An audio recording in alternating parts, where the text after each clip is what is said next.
मैं जब जम्मू एंड कश्मीर बोलता हूं, माननीय सदस्य इसलिए एग्रेसिव हूं कि जम्मू एंड कश्मीर के पीएको को आप भारत का हिस्सा नहीं मानते हो क्या?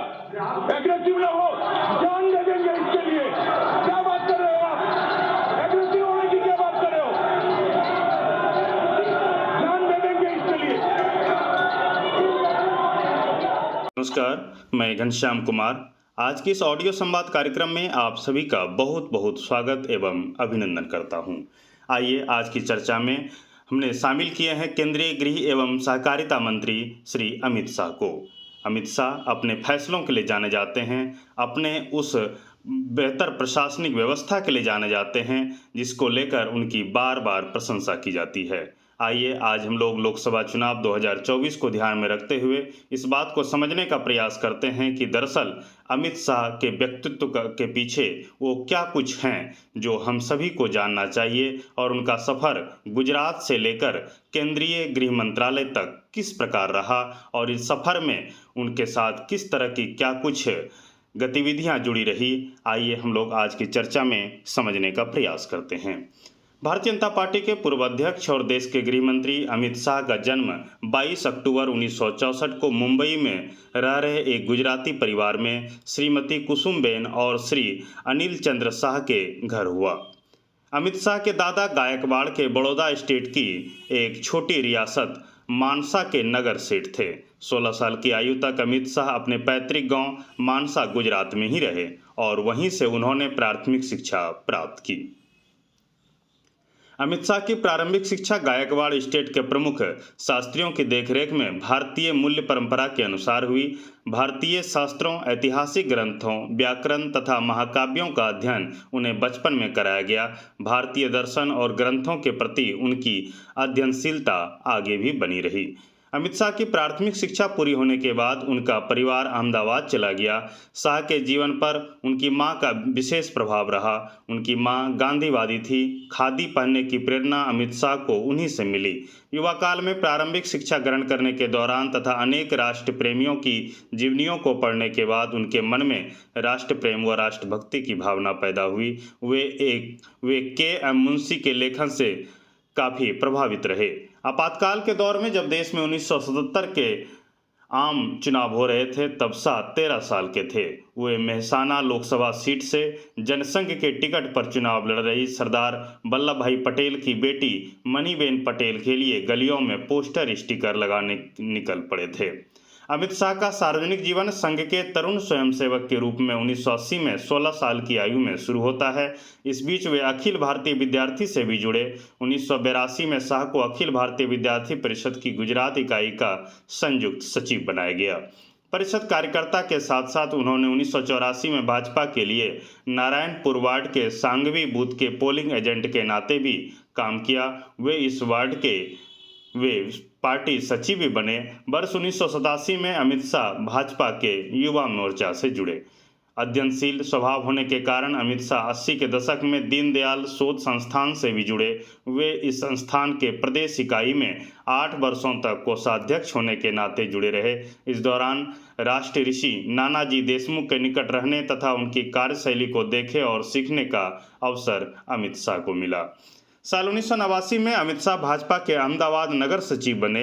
इसी दौर में देश भर में श्री राम जन्मभूमि आंदोलन की हवा चल रही थी। अमित शाह ने भी राम जन्मभूमि आंदोलन और आगे चलकर एकता यात्रा में पार्टी द्वारा दिए अपने दायित्व को निभाया। लाल कृष्ण आडवाणी और श्री अटल बिहारी वाजपेयी जब गांधीनगर लोकसभा से चुनाव लड़े तो उनके चुनाव प्रबंधन का दायित्व अमित शाह ने बखूबी संभाला। आडवाणी के लोकसभा चुनाव के प्रबंधन का यह दायित्व उन्होंने 2009 तक संभाला। 90 के दशक में गुजरात में भाजपा का उभार तेजी से हो रहा था। नरेंद्र मोदी भाजपा गुजरात के संगठन सचिव थे। संगठन कार्य में ही अमित शाह का संपर्क श्री नरेंद्र मोदी से हुआ था। गुजरात में भाजपा द्वारा शुरू किए गए सदस्यता अभियान को व्यापक बनाने तथा उसका दस्तावेजीकरण करने के कार्य में शाह पार्टी नेतृत्व के साथ जुड़े रहे। व्यापारिक पृष्ठभूमि से आने वाले अमित शाह की वित्तीय व्यवस्था को लेकर समझ शुरुआती दौर में ही बहुत परिपक्व थी। राजनीति में प्रवेश के शुरुआती दिनों तक वे अपने व्यवसाय से जुड़े रहे, किंतु राजनीति में अधिक सक्रिय होने के बाद वे व्यवसाय कार्यों को समय नहीं दे सके। वर्ष 1995 में जब अमित शाह गुजरात प्रदेश वित्त निगम के अध्यक्ष बने, तब उन्हें निगम की स्थिति को सुदृढ़ करने के लिए अपने व्यावसायिक समझ के सही उपयोग का अवसर मिला। उनकी वित्तीय सूझबूझ के कारण उनके कार्यकाल में निगम घाटे से न सिर्फ बाहर आया, बल्कि इसके मुनाफे में 214% तक की वृद्धि हुई। उनके कार्यकाल में ही निगम में पहली बार पट्टा खरीद फरोख्त, कार्यशील पूंजी अवधि लोन और ट्रक ऋण की शुरुआत हुई। साल 1997 में अमित शाह को भारतीय जनता पार्टी के युवा मोर्चे का राष्ट्रीय कोषाध्यक्ष बनाया गया। इसी साल गुजरात की सरखेज विधानसभा के लिए हुए उपचुनाव में पार्टी ने उन्हें उम्मीदवार बनाया और वे पहली बार 25,000 मतों के अंतर से जीतकर विधायक बने। तब से लेकर 2012 के विधानसभा चुनाव तक हर चुनाव में उनकी जीत का अंतर लगातार बढ़ता रहा और वे लगातार विधायक के नाते चुनकर आते रहे।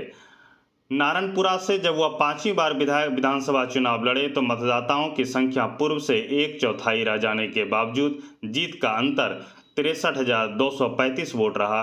विधायक के नाते अपने लंबे कार्यकाल में अमित शाह ने विधायक निधि के अलावा अन्य स्रोतों से क्षेत्र में विकास कार्यों को गति दी। 1998 में गुजरात भाजपा का प्रदेश सचिव बने तथा महज 1 साल के अंदर उन्हें प्रदेश उपाध्यक्ष की जिम्मेदारी दी गई। वर्ष 2000 में अमित शाह 36 वर्ष की उम्र में अहमदाबाद जिला सहकारी बैंक ADCB के सबसे युवा अध्यक्ष बने। 1 साल के उनके कार्यकाल में इस बैंक ने 20.28 करोड़ का घाटा पूरा किया तथा बैंक ने 6.60 करोड़ के लाभ में आकर 10% लाभांश वितरण भी किया। इसके ठीक 1 साल बाद 2001 में अमित शाह को भारतीय जनता पार्टी की राष्ट्रीय सदस्य सहकारिता प्रकोष्ठ का संयोजक नियुक्त किया गया। नरेंद्र मोदी के नेतृत्व में पहली बार गुजरात में हुए 2002 के विधानसभा चुनाव में आयोजित गौरव यात्रा में शाह को पार्टी द्वारा महत्वपूर्ण दायित्व दिया गया। गुजरात विधानसभा चुनाव में भाजपा की जीत हुई और अमित शाह सरकार में मंत्री बने। वे 2010 तक गुजरात सरकार में महत्वपूर्ण विभागों के मंत्री रहे। उन्होंने गृह विभाग, यातायात निषेध, संसदीय कार्य सहित कई महत्वपूर्ण विभाग संभाले। उन्होंने गृह मंत्री रहते हुए पुलिस आधुनिकीकरण, सड़कों की सुरक्षा, अपराध में कमी जैसे महत्वपूर्ण प्रयास और सफलतापूर्वक इसको पूरा भी किए। 2009 में श्री नरेंद्र मोदी की अध्यक्षता में उन्हें गुजरात क्रिकेट एसोसिएशन का वाइस चेयरमैन बनने का भी मौका मिला। वे Ahmedabad central board cricket association के अध्यक्ष भी रहे। इस दौरान क्रिकेट के क्षेत्र में गुजरात को कई ख्यातियां मिली। नरेंद्र मोदी प्रधानमंत्री बनने के बाद अमित शाह गुजरात क्रिकेट एसोसिएशन के अध्यक्ष बने। अमित शाह के पास गुजरात के गृह मंत्री होने के नाते सुरक्षा का दायित्व था। एक सजग और सचेत प्रशासक के रूप में अमित शाह कमजोर और लूज पुंज सुरक्षा को वे समाज और देश प्रदेश के विकास में बड़ा बाधक मानते हैं। गुजरात में मंत्री रहते सुरक्षा से जुड़े विषयों पर वे गंभीरता से काम करते रहे। गुजरात में मंत्री रहते सोहराबुद्दीन एनकाउंटर फर्जी आरोप अमित शाह पर लगा। उन्होंने मंत्री पद से इस्तीफा दिया। मुकदमे के दौरान उन्हें 3 महीने जेल में भी रहना पड़ा। फिर उन्हें जमानत देते हुए गुजरात हाई कोर्ट ने कहा कि अमित शाह के विरुद्ध प्रथम दृष्टया कोई मामला नहीं बनता। आगे चलकर 2015 में विशेष सीबीआई अदालत ने अमित शाह को इस टिप्पणी के साथ सभी आरोपों से बरी किया कि उनका केस राजनीति से प्रेरित था। 2012 में अमित शाह नारायणपुरा से फिर विधायक चुने गए। भाजपा ने उनकी सांगठनिक क्षमता को राष्ट्रीय कार्य में उपयोग करने के लिए 2013 में उन्हें पार्टी का राष्ट्रीय महामंत्री बना दिया। 2014 के चुनाव में भाजपा ने जब भी नरेंद्र मोदी को अपना प्रधानमंत्री पद का उम्मीदवार बनाया तो अमित शाह को उत्तर प्रदेश का प्रभारी बनाकर भेजा गया। श्री नरेंद्र मोदी को देश ने बहुमत का जनादेश दिया तो यूपी से भाजपा को 73 सीटें मिली। यह एक बड़ी सफलता थी। अमित शाह 9 जुलाई 2014 को भाजपा के राष्ट्रीय अध्यक्ष बनाए गए। उनका पहला कार्यकाल 2016 तक चला। अपने पहले कार्यकाल में अमित शाह ने मोदी की लोकप्रियता को संगठन की मजबूती का माध्यम बनाकर एक के बाद एक कई राज्यों में भाजपा के सांगठनिक आधार को मजबूत किया। महासदस्यता अभियान चलाकर भाजपा के सदस्यों की संख्या को सिर्फ 5 महीनों में 11 करोड़ तक पहुंचाया। पार्टी को युगानुकूल चलाने के लिए अमित शाह ने अध्यक्ष रहते अनेक नवाचार किए। साल 2017 में अमित शाह गुजरात से राज्यसभा सदस्य के रूप में निर्वाचित हुए।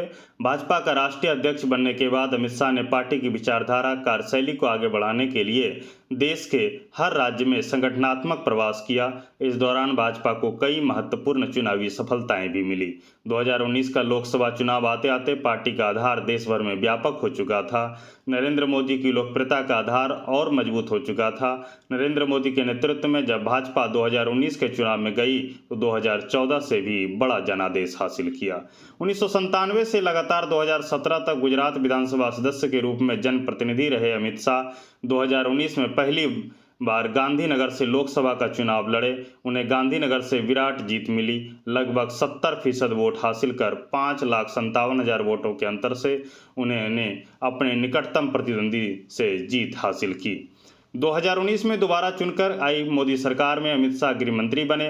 वर्तमान में वे देश के गृह मंत्री के साथ साथ अपने सहकारिता मंत्रालय को भी देख रहे हैं। गुजरात में गृह मंत्री रहते हुए देश की सुरक्षा संप्रभुता के लिए बाधक विषयों पर अमित शाह लगातार ध्यान आकर्षित करते थे।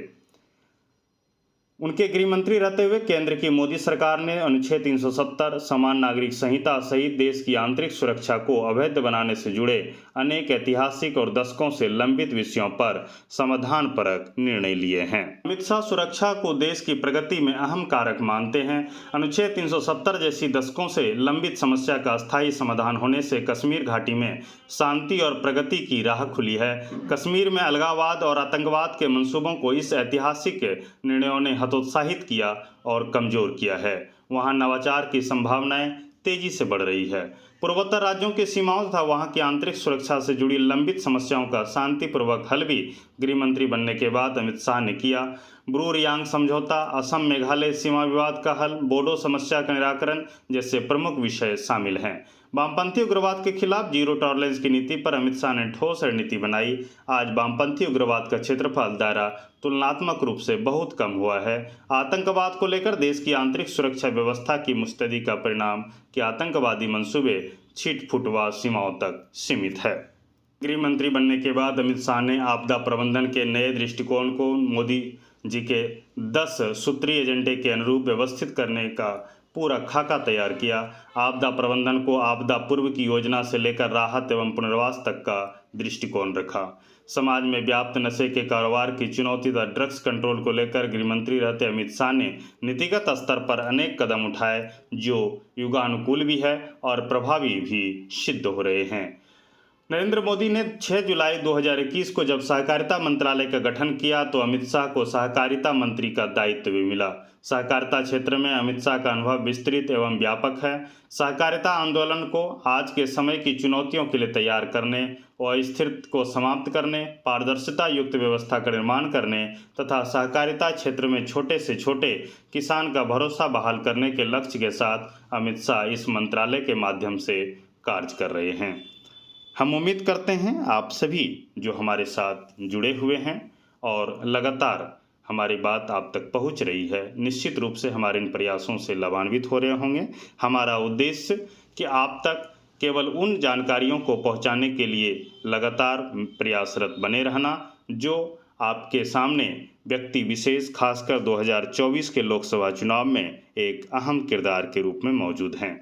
आप जानें उनके बारे में कम से कम एक सामान्य जानकारी अवश्य आपके पास हो ताकि आप यह सोच सकें कि जो व्यक्ति हैं जो हमारे सामने हैं, जिनके नेतृत्व में हमारी व्यवस्था आने वाली है, वह कैसे हैं। आप सभी हमारे साथ इसी प्रकार जुड़े रहें। जुड़े रहने के लिए बहुत बहुत धन्यवाद। लाइक करें, शेयर करें, सब्सक्राइब करें और कमेंट अवश्य करें ताकि हमारा उत्साहवर्धन बना रहे। धन्यवाद।